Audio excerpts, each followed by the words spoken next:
Estamos aqui hoje, mais uma vez, para compartilhar das nossas experiências, fazendo parte do projeto A Força da Palavra em Conexões. E estamos com a psicóloga Vanessa. Ela traz um tema para nós que é como preservar a saúde mental em época de pandemia. Eu quero agradecer imensamente, Vanessa, por ter aceitado o meu convite de compartilhar conosco da sua experiência, fazer parte do nosso projeto e dizer que você é uma pessoa muito especial para mim, aqui do meu coração, você sabe disso. E já peço você que se ainda não inscreveu no canal, que você possa se inscrever, deixar também seus comentários, porque este é um espaço da nossa partilha. E vamos lá então, começando a nossa roda de hoje. Bom, gente, mais uma vez, boa noite.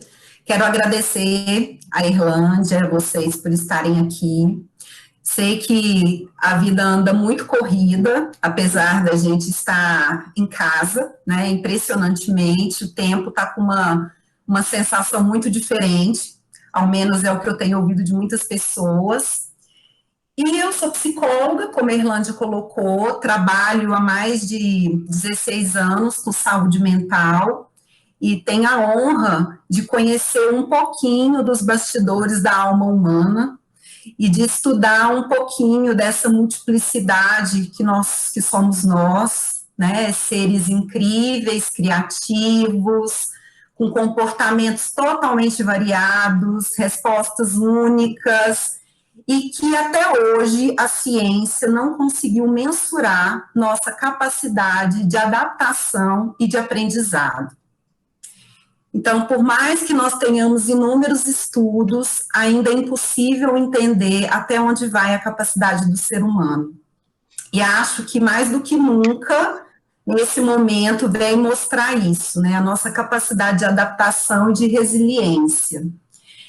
E aí a gente pode pensar, eu trouxe aqui para vocês algumas informações, pode passar, Irlande, por favor? Eu trouxe aqui algumas informações para nós pensarmos nessa questão que hoje a gente vai conversar do impacto, né, assim, da pandemia na nossa saúde mental.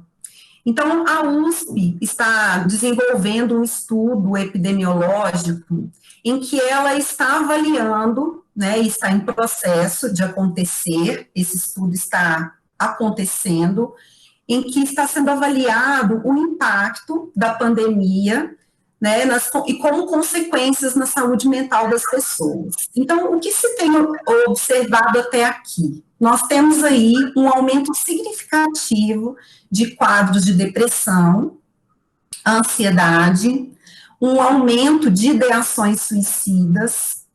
Temos também aí muitas recaídas de pessoas que já estavam, às vezes, em tratamento psíquico ou de dependência, em que as pessoas estão voltando novamente para esses comportamentos e essas dores emocionais. Nós temos também a percepção de que o número de crianças atingidas, né, emocionalmente por esse momento que nós estamos vivendo, teremos aí consequências para muito tempo. Na China, se fala em uma pandemia emocional. O que se percebe em muitas pessoas que estão vivendo essa experiência, só que eles já estão mais adiantados que nós na crise, né, é que muitas pessoas vão vivenciar um quadro de estresse pós-traumático. O que seria isso? Quando a gente vivencia experiências de dor, experiências de extremo estresse, e durante muito tempo nós ainda vamos vivenciar esses sintomas e esses impactos. Nós temos também um aumento no número de pessoas que estão se queixando de insônia, de dificuldades de concentração. Nesse momento, especificamente, nós temos aí muitas pessoas relatando um cansaço por conta do estar em casa por tanto tempo. Então, nosso corpo e a nossa mente está em constante estresse. Para o nosso cérebro, é muito danoso nós vivermos experiências que a gente não sabe o que vai acontecer. que é exatamente o que a gente está passando. A gente não sabe ainda o quão longe a gente está de um porto seguro, quando vai acabar, se vai acabar por esse ano, ou se as coisas ainda vão se prolongar por mais tempo. Então, a gente está vivendo aí algumas fases dentro dessa quarentena, que já dura aí 4 meses. Nós tivemos aí uma fase inicial, que foi uma fase de muita ansiedade, de susto, em que as pessoas estavam em estado de alerta, muito preocupadas com a questão da higiene, muito preocupadas com a questão do distanciamento social, né, muito preocupadas com a questão de poder, às vezes, estocar comida e tudo mais. E agora, passado todos esses meses que nós estamos, assim, na crise da pandemia, o que a gente percebe é que as pessoas estão se acostumando aos sinais de estresse e estão começando a flexibilizar esses cuidados, o distanciamento social, da higiene, né? Então, é como se a gente tivesse se assustado muito com o alarme inicial e depois o nosso cérebro, até por uma estratégia de sobrevivência, começou a se acostumar com essa questão desse alarme disparando. E a gente começou a olhar para ele como menos ameaçador, né? Muitas pessoas falam, por que as pessoas agora, no auge da crise, né, com a questão dos leitos ocupados, estão flexibilizando? Então, muito tem a ver com uma estratégia de sobrevivência da nossa mente. O ser humano, ele não consegue lidar com estresse, situações diferenciadas por um longo tempo. Isso é muito danoso para nós. Então, nesse momento, a gente está usando estratégias para se acomodar, o que pode trazer também alguns problemas para nós. Além disso, nós temos também relatos de um grande aumento no índice de violência doméstica nessa pandemia, tanto por conta da proximidade, da convivência com o agressor, porque muitas pessoas vivem em casa situações de muitos desafios, de muitos desencontros e conflitos familiares, o que ainda é mais uma fonte de estresse, além da questão de estar em casa, de não poder sair, de não poder trabalhar. E com essa violência doméstica, tem aumentado muito o número de feminicídios. Considerando todas essas informações, nós entendemos que o coronavírus, né, o Covid-19, não é apenas uma doença física, é uma doença social, é uma doença econômica, política e psíquica. E se nós formos pensar quantas transformações no espaço de tempo muito curto, né? Aqui eu destaquei algumas mudanças para a gente pensar nisso. Primeiro, mudamos a forma de nos relacionar. Nós que somos conhecidos no mundo inteiro como um povo muito afetivo, que tem facilidade de expressar afeto com beijos, abraços e toques, de repente, esses comportamentos começam a se tornar ameaçadores e a gente não pode se tocar porque nós podemos transmitir ou sermos infectados pelo coronavírus. Uma outra imensa mudança que nós tivemos foram sobre os nossos hábitos de higiene, o uso das máscaras, né? Então, assim, tivemos que mudar os nossos hábitos em um tempo muito curto e ficamos hipervigilantes para a possibilidade de adoecer. Então, assim, a gente ficou muito atento aos riscos, né? Então, o vírus pode estar no ar, na superfície, no chão, nas pessoas. Então, nós estamos em estado de alerta com a possibilidade de sermos infectados.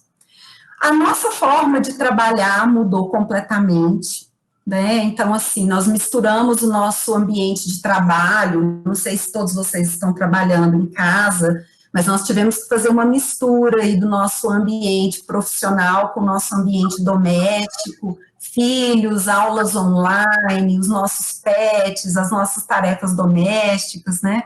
Eu mesma, às vezes, entro em um atendimento e outro, vou lá, arrumo a cozinha do almoço, volto outra vez, atendo, vou lá, arrumo o café da tarde. Então, assim, a gente ficou muito misturado com as nossas funções domésticas.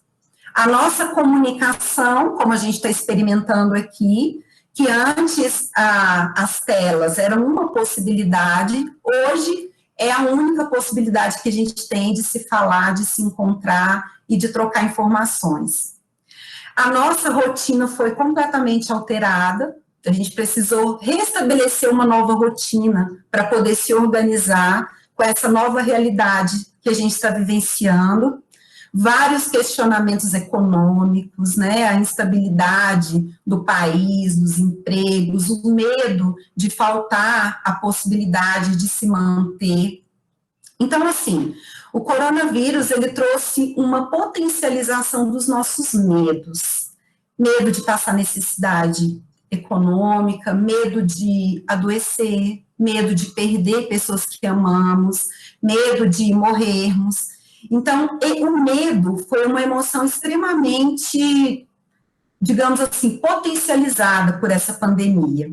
Além disso, os nossos planos precisaram ser alterados, né? O pessoal até fica brincando, nossa, quem comprou a agenda de 2020 não fez um bom negócio, porque assim, nem vai usar, porque está todo mundo em casa, fazendo as coisas de uma maneira muito diferente daquilo que se planejou.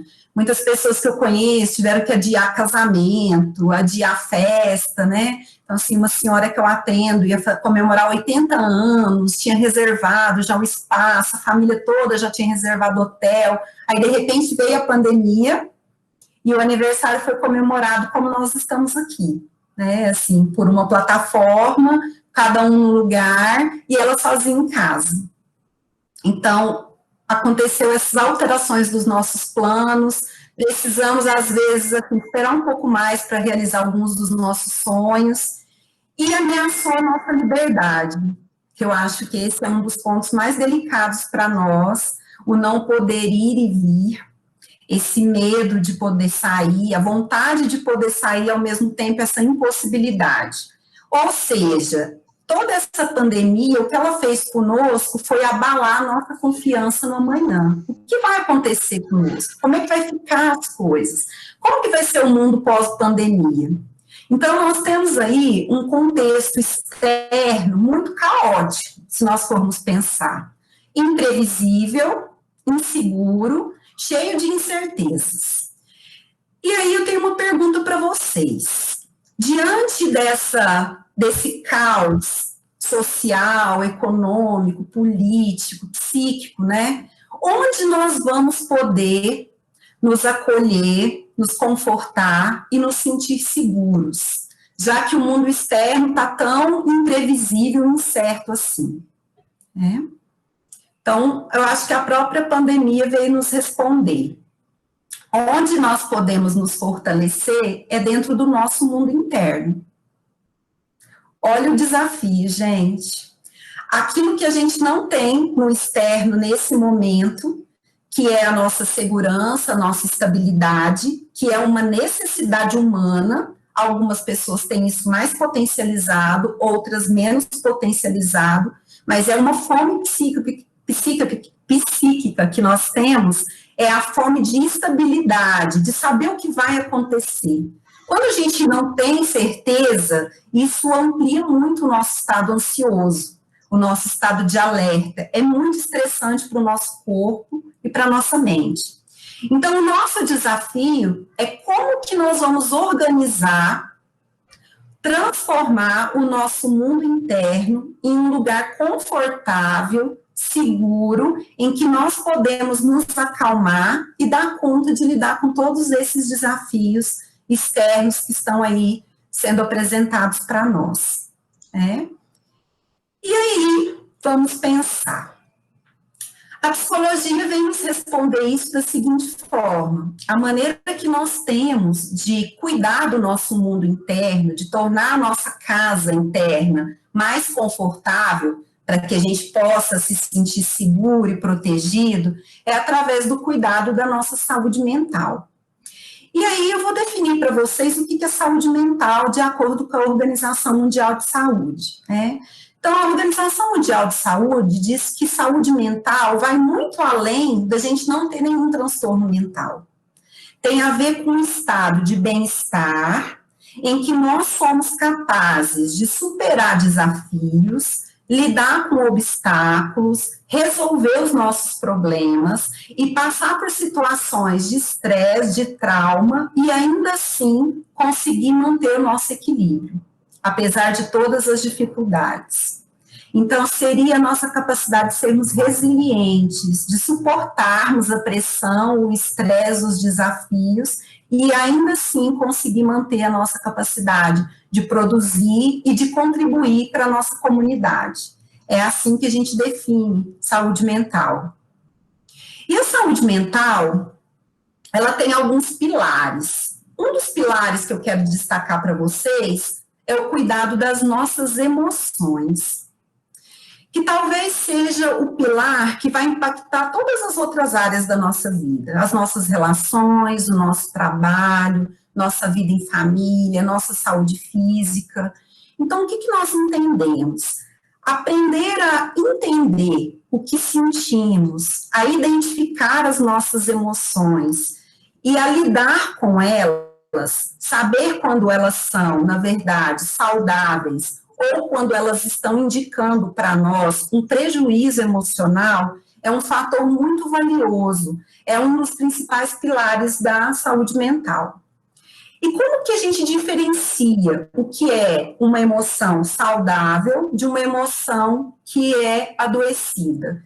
É de uma forma muito simples, na fala, né? Vivenciando é bem mais complexo, que é através da intensidade dessas emoções. Então, nesse momento, quais são as emoções que vocês percebem, assim, como mais evidentes? Ansiedade, vocês percebem? Depressão, tristeza, desânimo, vocês têm ouvido as pessoas comentarem sobre esse cansaço, esse tédio?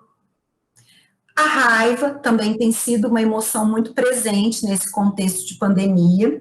Então, muitas pessoas têm se queixado de estar tendo explosões, uma irritabilidade mais intensificada, o próprio medo, uma angústia do que pode acontecer. Então, todas essas emoções, elas são naturais e elas são muito adaptativas. As nossas emoções, elas estão a serviço de resguardar a nossa sobrevivência. Não é à toa que elas existem.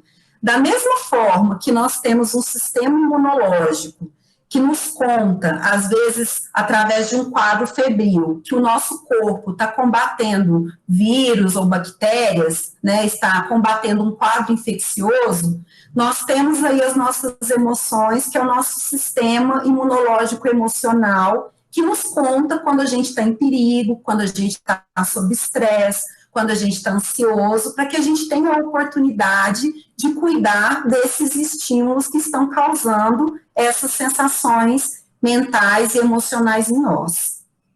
Então, assim, essa questão do adoecimento emocional, como eu disse para vocês, é uma questão de intensidade. Por exemplo, tristeza é muito diferente de depressão. A tristeza é uma emoção natural, extremamente valiosa, que acontece muito quando a gente vive experiências de perdas, de lutos, ou a possibilidade de vivenciar essas experiências de perder alguém ou algo que seja significativo para nós. Quando nós vivenciamos a tristeza, nós temos um processo muito interessante, porque nós desaceleramos e voltamos a nossa atenção para dentro do nosso mundo interno. É como se a gente se desse um tempo para poder refletir, pensar, entender o que aconteceu, economizar energia emocional para depois voltar para a vida e para enfrentar os desafios novamente. Que é diferente de uma depressão. A depressão, ela é um transtorno mental em que há uma tristeza que se prolonga por dias e dias, no mínimo por 2 semanas, e que traz um impacto em várias áreas da nossa vida. Então, diminui a nossa capacidade de produzir, tira de nós o desejo de nos relacionar, a capacidade de sentir prazer com coisas que antes eram significativas para nós. A depressão, ela traz um impacto no nosso sono, pode causar insônia ou excesso de sono, no apetite também, várias somatizações físicas, e o que é mais importante, a depressão está muito relacionada à desesperança. Quando eu olho para o futuro e eu não vejo possibilidade nenhuma de melhorar. Aí nós temos um adoecimento emocional. O medo, que é uma emoção extremamente importante para a nossa sobrevivência, né, e a nossa espécie só sobreviveu por conta do medo, porque o medo faz a gente ser cuidadoso, faz a gente sair na rua e usar a máscara, faz a gente fazer higiene das coisas que vêm da rua antes da gente colocar na geladeira, faz a gente obedecer às regras. Então, o medo é o que nos permitiu sobreviver. Porém, quando o medo ele vai para um excesso, ele pode se transformar num transtorno de ansiedade, como, por exemplo, o pânico. No pânico, nós costumamos ter, assim, várias ideias catastróficas, pensamentos muito ruins, imaginando cenários muito destrutivos, muito negativos, com as piores possibilidades de acontecimento. Além disso, nos transtornos de ansiedade, a gente tem um comprometimento fisiológico, dia, sudorese, às vezes dores no estômago, várias queixas somáticas que se relacionam a esse excesso de ansiedade, uma dificuldade de relaxar, de descansar. Então, às vezes a pessoa fala, nossa, eu tenho mais tempo para ficar em casa, mas eu não consigo ficar quieto. Eu fico agitado o tempo todo, toda hora fazendo alguma coisa, porque eu fico muito ansiosa de ficar parada. Sentir raiva, que também é uma emoção natural e muito importante, é diferente da gente ter explosões de violência e descontar nas pessoas com quem a gente convive a nossa irritabilidade. A raiva, ela vem pela nossa impossibilidade de sair de casa, de fazer coisas que a gente gosta. Então, vem essa irritação. Mas daí, a isso se tornar um quadro em que a pessoa se permita expressar essa raiva, descontando nas pessoas, isso já indica para nós um adoecimento emocional. Então, nós entendemos o seguinte em relação às emoções. O bloqueio das emoções, que é a indiferença emocional, a anestesia das emoções, quando a pessoa não consegue se conectar com o que ela sente, quando para ela é totalmente indiferente, tanto faz o que está acontecendo, quando ela desconecta da sua capacidade de sentir para conseguir lidar com a situação de dor e sofrimento. Nós temos aí um sinal de adoecimento. Ou quando a pessoa entra no excesso da manifestação emocional. Quando essas emoções, elas explodem e elas assumem o comando e a pessoa não consegue regular, organizar a expressão dessas emoções. Nós temos sinais de adoecimento. Então, entendendo isso, nós vamos pensar como que a gente pode cuidar da nossa saúde mental. Né? O primeiro grande aspecto, como eu estava explicando para vocês, é ter consciência das nossas emoções. O que eu estou sentindo? Reconhecer as nossas emoções, muitas vezes, elas vêm acompanhadas de sinais fisiológicos, que a gente, às vezes, não se dá conta. Mas, através da percepção, da consciência corporal, nós também conseguimos identificar o que a gente está sentindo. Além de perceber essas emoções, dar nome a elas, eu estou ansiosa, eu estou com medo, eu estou com raiva, eu estou triste, eu estou angustiada, o que eu estou sentindo? É muito importante que a gente expresse essas emoções. Então, assim, a fala, a escuta amorosa, empática, né, não é qualquer escuta. Conversar com alguém que não nos julgue, que nos acolha, que entenda aquilo que a gente está vivenciando, é um processo de organizar essas emoções. Nós entendemos que as nossas emoções que não são expressas, elas vão se comunicar através do palco do nosso corpo. É onde nós vamos ter as somatizações, né? Então, assim, dores no estômago, às vezes alguns distúrbios intestinais, dores musculares, enfim, até doenças mais sérias que se referem a esse guardar e não identificar a emoção. Uma outra forma que nós temos de ajudar a nossa saúde mental, principalmente nesse momento, é através da nossa estruturação do tempo. Nós sabemos que organizar o tempo é uma fome psíquica que todos nós temos. Então, assim, para que a gente evite o tédio e as incertezas. O que acontece? Como eu estou falando para vocês, o nosso cérebro ele não está adaptado a viver em situações de instabilidade. Nós sempre procuramos aquilo que é mais conhecido, porque é onde a gente se sente mais seguro. Quando a gente tem uma organização de tempo, eu tenho horário para acordar, eu tenho horário para dormir, eu tenho horário para fazer as refeições, eu tenho meu horário de trabalho, eu tenho meu horário de estar com a família, eu tenho o horário de entrar em contato com os meus amigos, mesmo que seja através do mundo virtual. Isso nos acalma. Isso sinaliza para a nossa mente que a gente está seguro. Então, diminui o nível de estresse, diminui a quantidade de hormônios ligados ao estresse que vão para a nossa corrente sanguínea. E é muito interessante pensarmos nisso também. Quando a gente está muito sob estresse, o que acontece? A nossa imunidade, ela é comprometida. Então, a gente fica muito mais disponível para estar doente quando a gente está vivenciando experiências de estresse. Por isso que é muito importante, nesse momento, nós encontrarmos algumas experiências dentro da nossa casa que possam nos ajudar a ficar mais calmos. Para cada um vai ser uma coisa. Algumas pessoas vão usar da meditação, outras pessoas vão usar de orações, outra pessoa vai usar, às vezes, de música, de desenho, de fazer algum trabalho artesanal, ou de brincar com o filho, ou de poder, às vezes, ler um livro. Mas é importante que a gente dê essas oportunidades para a nossa mente poder sair desse estado de alerta.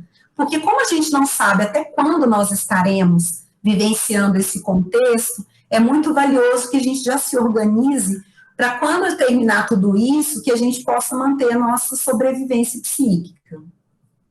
Além disso, nós temos que cuidar também dos nossos diálogos internos. O que são nossos diálogos internos? São as nossas conversas, né, aquelas vozes que a gente ouve na nossa mente, que muitas vezes podem ser críticas, cobranças, palavras de desvalorização. Então, nós entendemos que quando a gente se trata, né, com hostilidade, com crítica, com confronto, isso tem uma relação muito direta a quadros de ansiedade e quadros de depressão. E quando nós nos dispomos a nos tratar com amorosidade, com compaixão, sendo os nossos melhores amigos, isso nos ajuda muito a manter um equilíbrio psíquico. Além disso, uma coisa que eu tenho ouvido muito são as comparações em redes sociais, né? Como se tudo isso que a gente estivesse vivendo fosse uma maratona e as pessoas estivessem competindo para ver quem faz mais coisas, quem fica melhor, postando fotos de que está super tranquilo. Aí as pessoas olham e falam, gente, só eu que estou desse jeito, nessa angústia, nesse tédio, né, nesse sofrimento. Então, a gente precisa entender que aqui não é uma competição. Cada um, com a sua história de vida, com os seus recursos, com a sua própria personalidade, vai fazer o seu possível para poder sobreviver. O nosso objetivo agora é sobreviver. Não é realizar imensas coisas, mudar grandes questões da nossa vida. Nós só queremos chegar bem quando tudo isso terminar. Pode passar, Irlande, por favor. Mais um? Aham.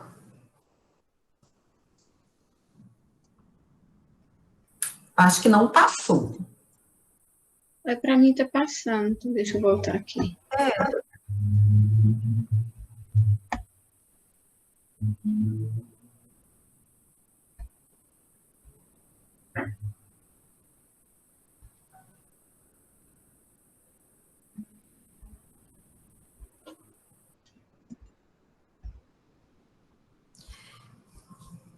Aqui já foi. Então, assim, o que aqui? Não está aparecendo.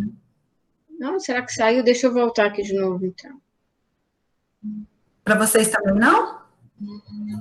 Deixa eu voltar aqui. Um ponto muito importante, enquanto a Irlândia vai colocando aí, a gente vai conversando aqui, que Isso? é assim, exatamente. O nosso desafio agora, gente, é nós entendermos, né? Pode voltar, pode voltar. Pode passar para aquele que você estava, Irlândia. Mais um. Aí, obrigada. É assim, qual é o sentido que nós vamos oferecer para essa experiência que nós estamos vivenciando? Esse é o ponto mais importante para a nossa saúde mental nesse momento. O que nós vamos nos dispor a aprender com tudo isso que a gente está vivendo? Então, tem um teórico da psicologia que ele diz o seguinte, ele chama Aaron Beck, ele diz que não são os estímulos ou as experiências que nos traumatizam. O que nos traumatiza é o sentido, a interpretação que a gente oferece para aquela situação que foi vivenciada. Então, assim, o que irei fazer com tudo isso que está acontecendo? Um outro grande psiquiatra chamado Viktor Frankl, não sei se vocês já ouviram falar dele, ele passou por 4 campos de concentração, judeu, né, na época da Segunda Guerra Mundial. A esposa que estava grávida, ele perdeu a esposa que estava grávida no campo de concentração, perdeu os pais e um irmão. E ele fez uma teoria lindíssima que fala sobre o sentido da vida. O que nos mantém vivos diante das adversidades? Quando a gente está vivendo uma experiência que a gente não tem controle, que a gente não tem o que fazer para modificá-la, porque ela não depende de nós, nós vamos ter que modificar o nosso mundo interno. É através da nossa capacidade de ressignificar essa experiência, de oferecer um sentido para aquela vivência, que a gente vai conseguir se organizar e se curar. Então, aqui ficam algumas possibilidades para nós entendermos. O que podemos aprender com tudo isso? Será que a gente pode aprender a ser mais solidário? Nós estamos num momento em que nós temos muita oportunidade para trabalhar a nossa capacidade de ajudar o outro. Não só na parte econômica, né? Mas com uma escuta amorosa, cuidadosa, de respeito. Às vezes com uma ligação para alguém que a gente sabe que está mais em isolamento, né? Responder, às vezes, uma mensagem de alguém, a tia que todo dia manda mensagem no WhatsApp, e às vezes ninguém responde. Então, esse cuidado é uma forma de demonstrar solidariedade. A gente está tendo uma grande oportunidade para aprendermos a sermos pessoas mais solidárias. Talvez a gente tenha uma oportunidade de rever alguns valores. Nós entendemos o quanto o bem-estar total, social, depende de todos nós estarmos bem. Estamos todos conectados. Não adianta eu estar bem e o outro não estar.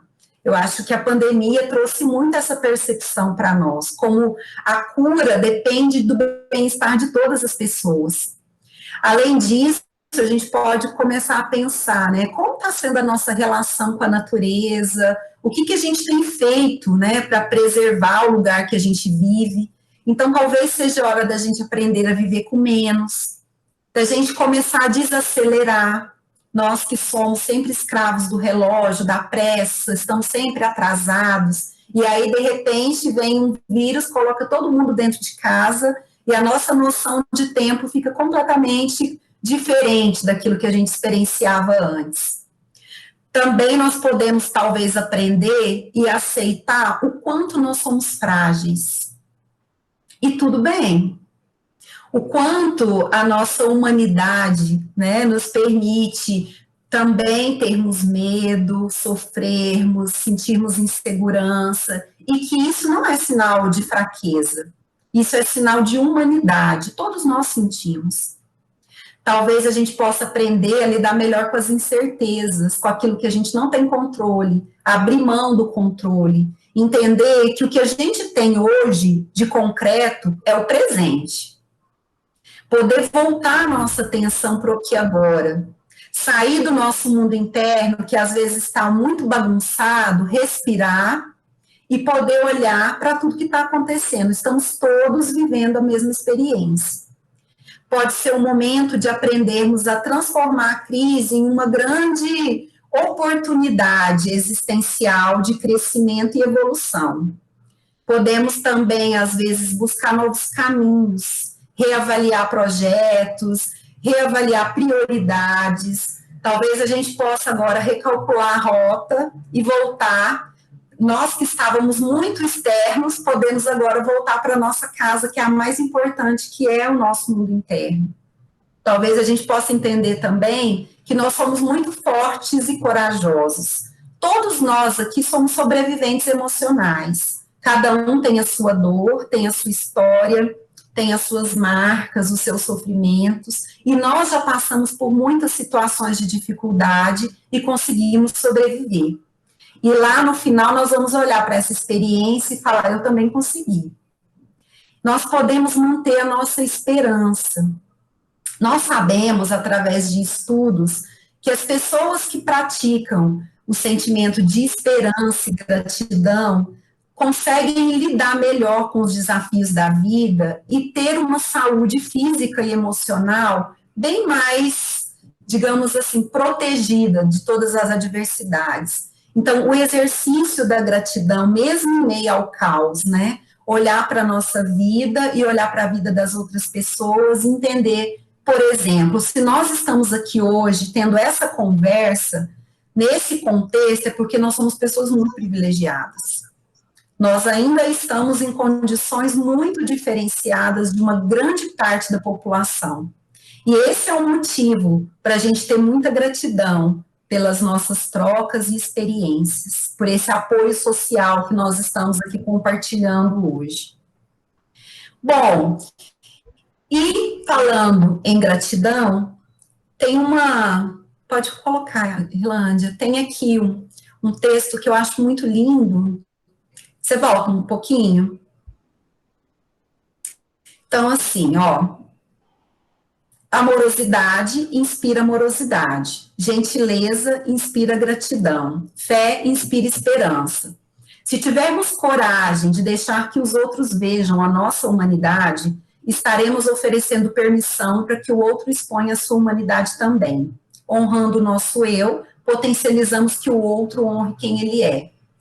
Então, esse é o momento de nós mostrarmos para as pessoas que a gente convive que nós também somos frágeis. Quando o ser humano se sente normal, fala, nossa, não sou só eu, vocês também vivem isso, vocês também estão com essa dificuldade, isso nos dá muito mais espaço para a gente poder revelar o nosso mundo interno. E eu quero agradecer vocês pela oportunidade, pela conversa, e quero deixar aberto para vocês, se vocês tiverem alguma pergunta ou quiserem fazer alguma colocação de como está sendo essa experiência para vocês em termos de saúde mental, para que a gente possa compartilhar aqui nossa humanidade com o grupo.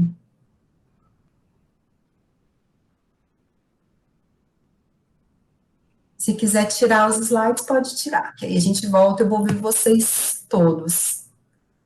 Sim, eu vou interromper aqui a gravação para que todos possam, todas, né, possam ficar bem à vontade para a fala.